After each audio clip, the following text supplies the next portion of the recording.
रोज़ दिन ढलते ही हमारे ज़हनों पर एक अजीब-सी उदासी तारी हो जाती है और फिर वो उदासी ओवरथिंकिंग के एक लंबे साइकिल में कन्वर्ट हो जाती है और रात देर तक हम यही सोचते रहते हैं कि हमने ज़िंदगी में क्या पाया और क्या खोया। और इस तमाम ओवरथिंकिंग के एंड पे भी हमें जो रिज़ल्ट मिलता है वो सिर्फ़ एक उदासी होती है।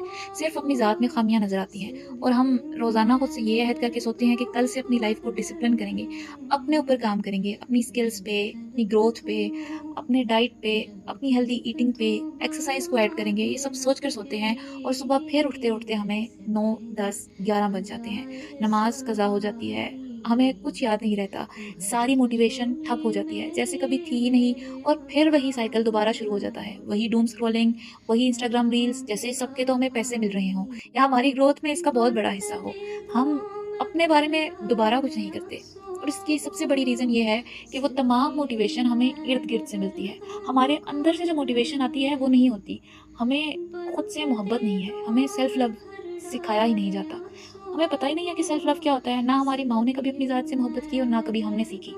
हमारे नज़दीक सेल्फ लव और खुद से मोहब्बत को सिर्फ़ सेल्फ़िश के ज़ुमरे में डाला जाता है कि यानी जो सेल्फ लव कर रहा है या खुद से मोहब्बत कर रहा है तो वो बहुत सेल्फ़िश है। अपने ऊपर काम करना, अपनी ग्रोथ पे काम करना सेल्फ़िश होना नहीं है। अपने साथ वक़्त गुज़ारना सेल्फ़िश होना नहीं है। अपनी ख़ामियों को ठीक करना सेल्फ़िश होना नहीं है।